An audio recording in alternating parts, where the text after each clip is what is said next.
Hello दोस्तों, आज physics knowledge में आपका स्वागत है। बरसात।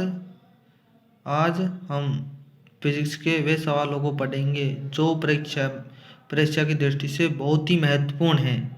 जैसे बरसात की बूंद का गोल होने का क्या कारण है। अर्थात बरसात की बूंद आती है तो वह गोल रूप में आती है। उसका कारण है पृष्ठीय तनाव।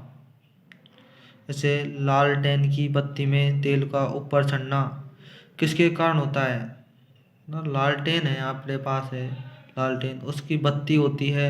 जैसे किसी दिए में तेल का ऊपर चढ़ना, ये केशिकत्व के उदाहरण है।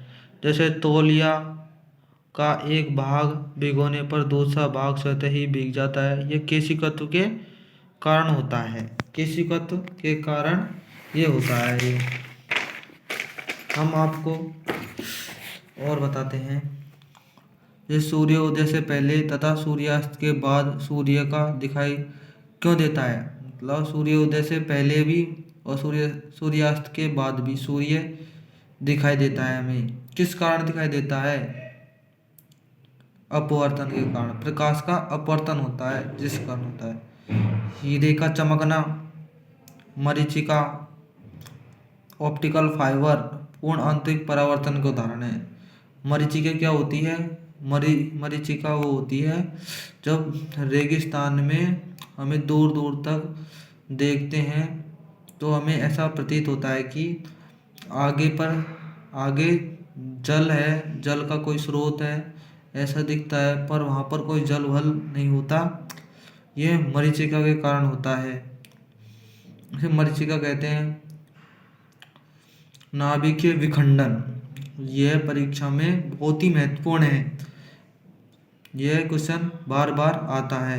जिस पर नाभिकीय विखंडन, नाभिक का विखंडन किस प्रकार होता है। नाभिक का विखंडन दो प्रकार से होता है, नियंत्रित ऊर्जा और अनियंत्रित ऊर्जा। नियंत्रित ऊर्जा जिसे हम नियंत्रण में ला सकते हैं, अनियंत्रित ऊर्जा जिसे हम ऊर्जा ऊर्जा को नियंत्रण में नहीं ला सकते। नियंत्रित ऊर्जा में आता है परमाणु भट्टी, रिएक्टर। और इसमें आता है अनियंत्रित में आती है परमाणु बम। जैसे नियंत्रित में परमाणु भट्टी, रिएक्टर का प्रयोग होता है और अनियंत्रित में परमाणु बम बनता है। नाभिकीय संलयन क्या होता है। नाभिकीय संलयन होता है सूर्य की ऊर्जा का निर्माण होना। मतलब सूर्य जो हमें प्रकाश ऊर्जा देता है ना, वो हीलियम होती है उसमें। जैसे H+H ही बना लेता है। इस प्रकार नाभिकीय संलयन ऊर्जा कहलाती है। इसमें दो परमाणु एक साथ मिलकर बड़े परमाणु का निर्माण कर देते हैं, या दो दो पदार्थ एक साथ मिलकर बड़े पदार्थ का निर्माण कर देते हैं। इस प्रकार नाभिकीय संलयन अभिक्रिया होती है। अनियंत्रित में नाभिकीय विखंडन में फ्यूल ईंधन यूरेनियम 235 का उपयोग किया जाता है। अर्थात नाभिकीय विखंडन होता है ना, उसमें ईंधन होता है यूरेनियम 235 जो परमाणु बम बनाने में प्रयोग में लिया जाता है।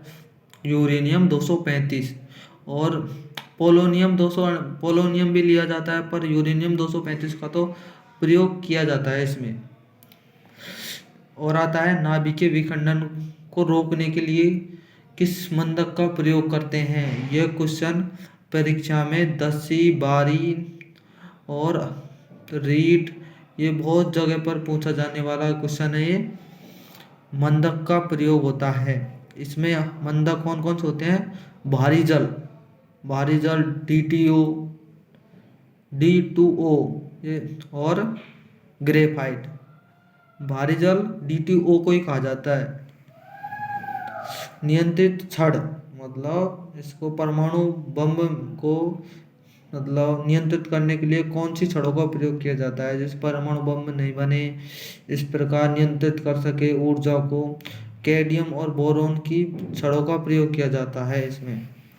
और ये क्या हुआ कि परमाणु बम सबसे पहले अमेरिका ने बनाया और विश्व युद्ध हुआ ना, फिर उस समय जापान बहुत ही शक्तिशाली बन गया था, जिस कारण उसकी शक्ति को रोकने के लिए जापान की शक्ति को रोकने के लिए अमेरिका ने 6 अगस्त 1945 को हिरोशिमा में परमाणु बम गिराया गया, जिसमें जापान में गिरा और अमेरिका ने इसे गिराया था।